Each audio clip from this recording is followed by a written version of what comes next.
Talong ko sa wakas makakapag-ani na rin po tayo ng talong. Itong talong ay June 25 ito itinanim. Ngayon mag-harvest tayo. Actually ilang beses na ako nagkumuha pang gulay-gulay namin, pang ulam. Ngayon ang kukunin ko dahil meron kaming pagbibigyan. Bigay lang. O ito, isa na to. Yehey! Yan. Meron kaming pagbibigyan na tao para ito ay walang Mahigit isang dangkal. walang spray. Pwede po ito kahit kilawin. Ina-assure ko yan, walang chemical na in-spray dito.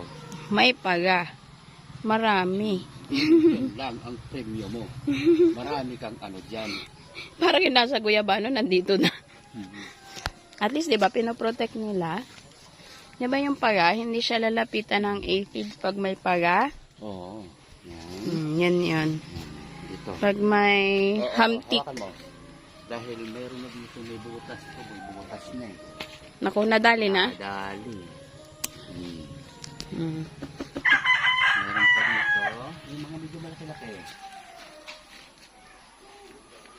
Wish me. Ito. Yan.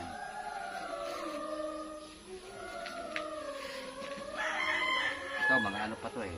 Medyo payak eh. Tsaka mag-aano ka niya. Ang dami niyang bulaklak. No? Kakaiba. Yung mga kaliksto natin dati, iba rin. O dahil sa panahon.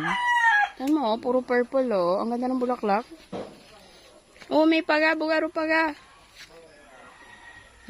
Tama na? Tama na siguro? Sama na lang natin itong may butas na isa. O, sige. Sayang naman. Anuhin mo si ma'am na may Yan. Ma'am, may butas yan. Indikasyon yan na na walang spray. Kasi kung may spray yan, walang yan. Pero dapat isprayan to ng kakawate ni para kasi nagparamdam na yung Nagbababad ako. nagparamdam na yung worm o tapos dragon fruit.